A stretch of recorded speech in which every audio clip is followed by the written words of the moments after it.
નમસ્કાર વિદ્યાર્થી મિત્રો, શ્રી જ્ઞાનદીપ વિદ્યા મંદિર કાર્યાલય યુટ્યુબ ચેનલમાં આપ સૌનું હાર્દિક સ્વાગત કરું છું. આજે આપણે 5 થી 10 ધોરણના વિદ્યાર્થીઓને ઉપયોગી થઈ શકે તેવા સરવાળા બાદબાકીના નિયમો વિશે અભ્યાસ કરવાનો છે. સામાન્ય રીતે મોટા ભાગના વિદ્યાર્થીઓને ગણિત વિશે અઘરો લાગતો હોય છે, પણ મારા મત મુજબ ગણિત એકદમ સહેલો વિષય છે. જો ગણિતમાં પાયાની સમજણ હોય, પાયાનું જ્ઞાન હોય તો ગણિત વિષય એકદમ સહેલો છે.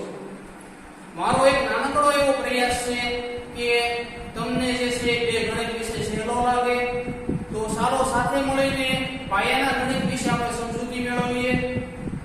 તો શરૂ કરીએ સરવાળા બાદબાકીના નિયમો. શરૂઆત આપણે પાયાથી કરીશું. જો પાયો આપણો મજબૂત હશે તો આપણને ગણિતમાં તકલીફ નહીં પડે, પણ પાયાની માહિતીના અભાવને લીધે આપણે દાખલા ગણવામાં ઘણી વખત ભૂલ કરતા હોઈએ છીએ. તો શરૂ કરીએ. એક કોષ્ટક તમારે યાદ રાખવાનું છે. પ્રથમ સંખ્યાની નિશાની, બીજી સંખ્યાની નિશાની, તમારે કઈ પ્રોસેસ કરવાની છે અને જવાબની નિશાની કઈ આવશે. જો બંને નિશાની પ્લસ હોય, પ્લસ પ્લસ, તો કઈ પ્રોસેસ આવશે? સરવાળો. જવાબની નિશાની માઈનસ. ઉદાહરણ જોઈએ. 2 + 3, તો 2 + 3 કેટલા થશે? 5. બંનેની નિશાની પ્લસ છે, 2 અને 3, બરોબર.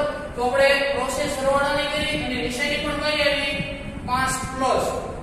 હવે બંને માઈનસ હોય તો જો અહીંયા સામાન્ય રીતે બધા વિદ્યાર્થીઓ ભૂલ કરતા હોય છે. બંને માઈનસ હોય ત્યારે શું કરવાનું? તો બંને માઈનસ હોય ત્યારે તમારે સરવાળો જ કરવાનો છે અને એની નિશાની તમારે માઈનસ આપવાની છે. -4 -6.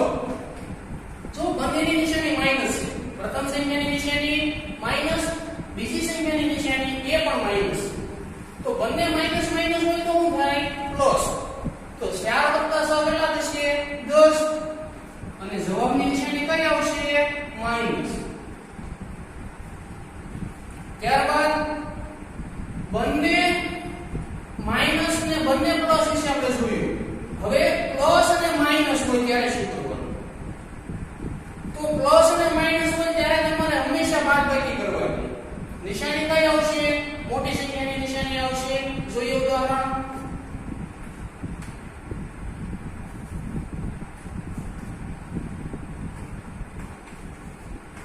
7 - 5. તો જો 7 ની નિશાની પ્લસ છે, 5 ની નિશાની કેટલી છે? માઈનસ. તો 7 - 5 કેટલા થશે? 2. મોટી સંખ્યા કઈ છે? 7. તો નિશાની કઈ આવશે? +2. માઈનસ પ્લસ હોય તો શું કરવાનું? માઈનસ પ્લસ હોય તો પણ તમારે બાદબાકી જ કરવાની છે અને નિશાની કઈ આવશે? મોટી સંખ્યાની નિશાની. -6 + 2. તો પ્રથમ સંખ્યાની નિશાની આપણે માઈનસ લીધી, બીજી સંખ્યાની નિશાની આપણે પ્લસ લીધી, તો શું કરવાનું? બાદબાકી. એટલે કે ટૂંકમાં મોટી સંખ્યામાંથી નાની સંખ્યા બાદ કરીએ. તો 6 માંથી 2 બાદ કરો, કેટલા આવશે? 4. હવે પ્રશ્ન એ થાય નિશાની કઈ લેવાની? તો આપણે કોષ્ટકમાં જોવો. મોટી સંખ્યાની નિશાની, તો મોટી સંખ્યા કઈ છે? અહીંયા માઈનસ છે, તો નિશાની આવશે -4. આ અહીંયા ધ્યાન આપજો.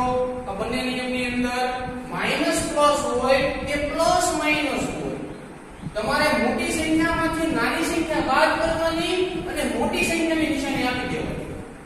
અન્ય ઉદાહરણ જોઈએ.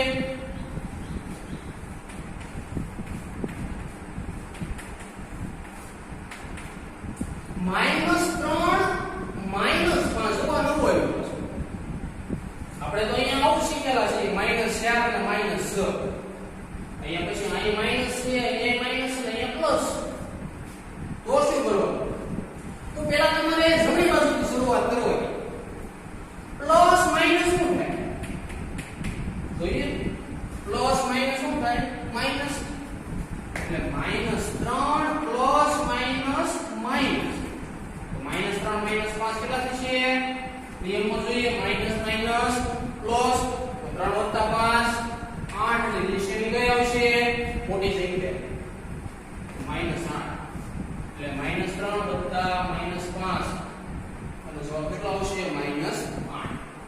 બીજું ઉદાહરણ જોઈએ.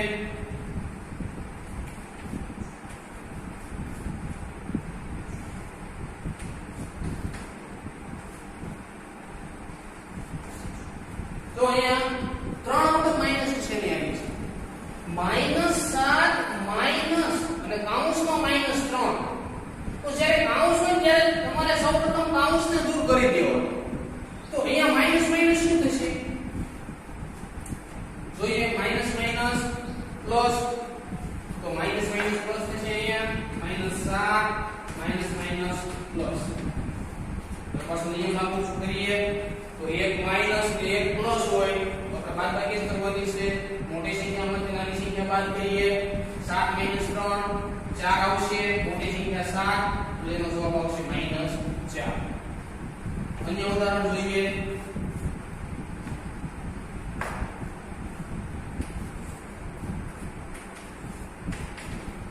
-8 + 5.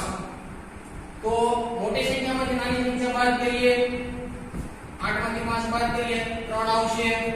મોટી સંખ્યા કઈ 8 તો નિશાની માઈનસ આવશે.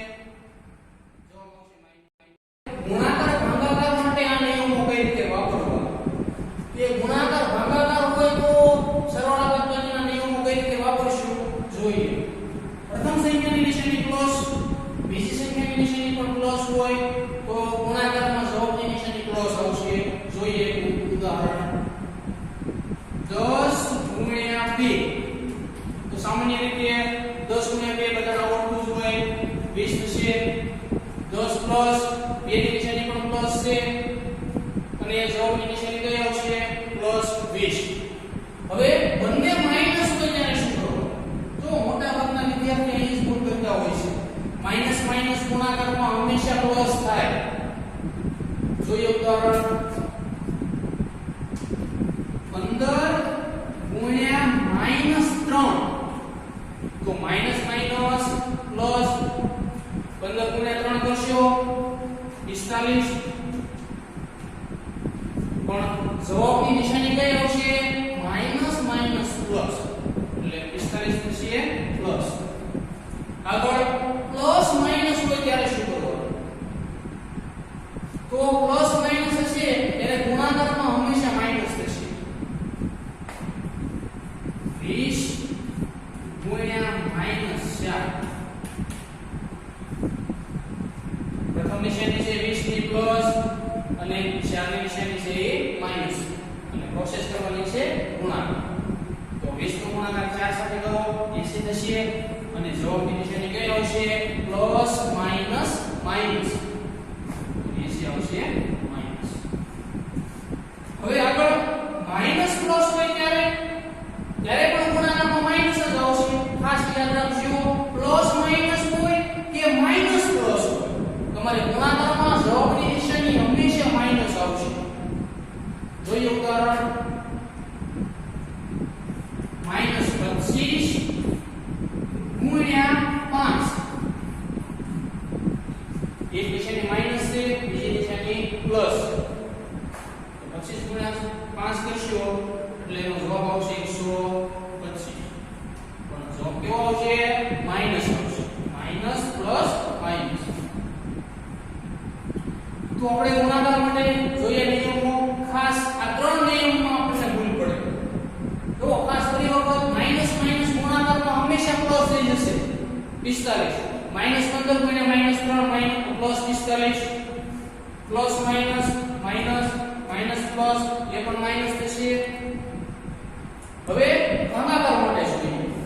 તો ભાગાકાર માટે પણ આ નિયમમાં કોઈ ફેરફાર નહીં થાય. તમે ભાગાકાર કરો કે ગુણાકાર કરો નિયમમાં કોઈ ફેરફાર નહીં થાય.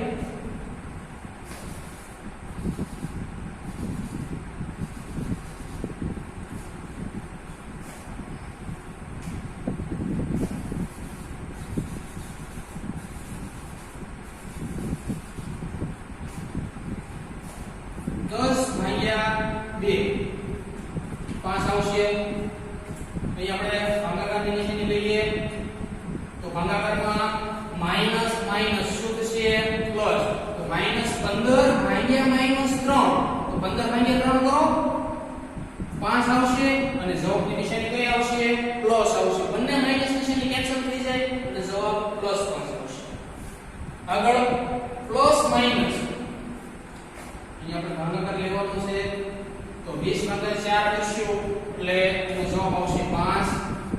કેવો આવશે માઈનસ. અહીંયા ભાગાકાર નિશાની લઈએ તો 25 ભાગ્યા 5 કરશો એટલે એનો પણ જવાબ કેવો આવશે -5.